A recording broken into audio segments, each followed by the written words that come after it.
Chapter 10. On the 13th of August, Pierre reached Moscow. Close to the gates of the city, he was met by Count Rostopchin's adjutant. "We have been looking for you everywhere," said the adjutant. "The count wants to see you particularly. He asks you to come to him at once on a very important matter."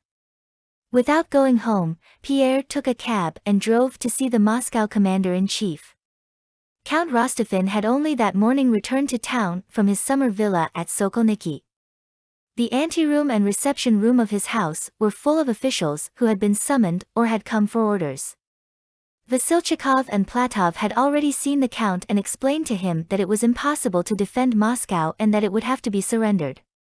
Though this news was being concealed from the inhabitants, the officials, the heads of the various government departments, knew that Moscow would soon be in the enemy's hands, just as Count Rostopchin himself knew it, and to escape personal responsibility they had all come to the governor to ask how they were to deal with their various departments.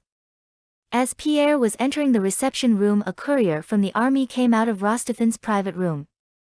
In answer to questions with which he was greeted, the courier made a despairing gesture with his hand and passed through the room. While waiting in the reception room, Pierre with weary eyes watched the various officials, old and young, military and civilian, who were there. They all seemed dissatisfied and uneasy. Pierre went up to a group of men, one of whom he knew. After greeting Pierre, they continued their conversation. "If they're sent out and brought back again later on, it will do no harm, but as things are now one can't answer for anything." "But you see what he writes," said another, pointing to a printed sheet he held in his hand. "That's another matter." "That's necessary for the people," said the first. "What is it?" asked Pierre. "Oh, it's a fresh broadsheet." Pierre took it and began reading. "His Serene Highness has passed through Mozhaisk in order to join up with the troops moving toward him and has taken up a strong position where the enemy will not soon attack him. 48 guns with ammunition have been sent him from here, and His Serene Highness says he will defend Moscow to the last drop of blood and is even ready to fight in the streets. Do not be upset, brothers, that the law courts are closed. Things have to be put in order, and we will deal with villains in our own way. When the time comes I shall want both town and peasant lads, and will raise the cry a day or two beforehand, but they are not wanted yet, so I hold my peace. An axe will be useful, a hunting spear not bad, but a three-pronged fork will be best of all. A Frenchman is no heavier than a sheaf of rye. Tomorrow after dinner I shall take the Iberian icon of the Mother of God to the wounded in the Catherine Hospital, where we will have some water blessed. That will help them to get well quicker. I, too, am well now. One of my eyes was sore, but now I am on the lookout with both. But military men have told me that it is impossible to fight in the town," said Pierre, "and that the position—" "Well, of course. That's what we were saying," replied the first speaker. "And what does he mean by, 'one of my eyes was sore, but now I am on the lookout with both'?" asked Pierre. "The count had a sty," replied the adjutant smiling, "and was very much upset when I told him people had come to ask what was the matter with him. By the by, Count," he added suddenly, addressing Pierre with a smile, "we heard that you have family troubles, and that the countess, your wife—" "I have heard nothing," Pierre replied unconcernedly. "But what have you heard?" "Oh, well, you know people often invent things. I only say what I heard." "But what did you hear?" "Well, they say," continued the adjutant with the same smile, "that the countess, your wife, is preparing to go abroad." "I expect it's nonsense." "Possibly," remarked Pierre, looking about him absent-mindedly. "And who is that?" he asked, indicating a short old man in a clean blue peasant overcoat, with a big snow-white beard and eyebrows and a ruddy face. "That's a tradesman. That is to say, he's the restaurant keeper, Vereshchagin. Perhaps you have heard of that affair with the proclamation." "Oh, so that is Vereshchagin," said Pierre, looking at the firm, calm face of the old man and seeking any indication of his being a traitor. "That's not he himself, that's the father of the fellow who wrote the proclamation," said the adjutant. "The young man is in prison and I expect it will go hard with him."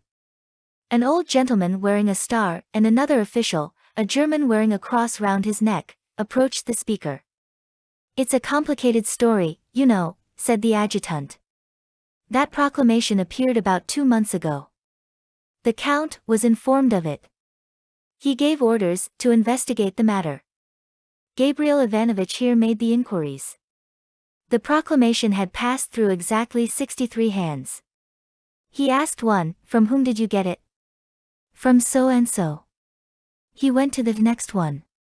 'From whom did you get it?' and so on till he reached Vereshchagin, a half-educated tradesman, you know, a pet of a trader," said the adjutant smiling. "They asked him, 'Who gave it you?' And the point is that we knew whom he had it from. He could only have had it from the postmaster. But evidently, they had come to some understanding.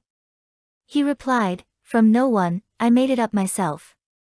They threatened and questioned him, but he stuck to that, 'I made it up myself.' And so it was reported to the Count, who sent for the man. 'From whom did you get the proclamation?' 'I wrote it myself.' 'Well, you know the Count,' said the adjutant cheerfully, with a smile of pride. He flared up dreadfully, and just think of the fellow's audacity, lying, and obstinacy. And the Count wanted him to say it was from Klyucharev? 'I understand,' said Pierre. 'Not at all,' rejoined the adjutant, in dismay. 'Klyucharev had his own sins to answer for without that, and that is why he has been banished. But the point is that the Count was much annoyed. "How could you have written it yourself?" said he, and he took up the Hamburg Gazette that was lying on the table. "Here it is.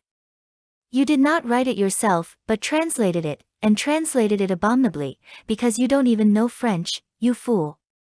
And what do you think?" "No," said he, "I have not read any papers, I made it up myself." "If that's so, you're a traitor, and I'll have you tried, and you'll be hanged. Say from whom you had it."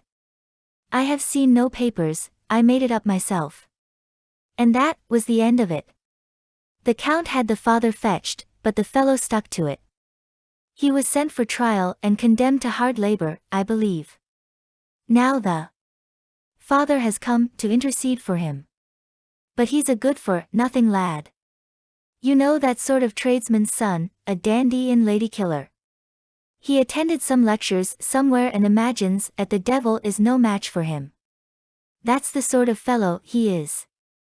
His father keeps a cookshop here by the stone bridge, and you know there was a large icon of God Almighty painted with a scepter in one hand and an orb in the other. Well, he took that icon home with him for a few days, and what did he do? He found some scoundrel of a painter.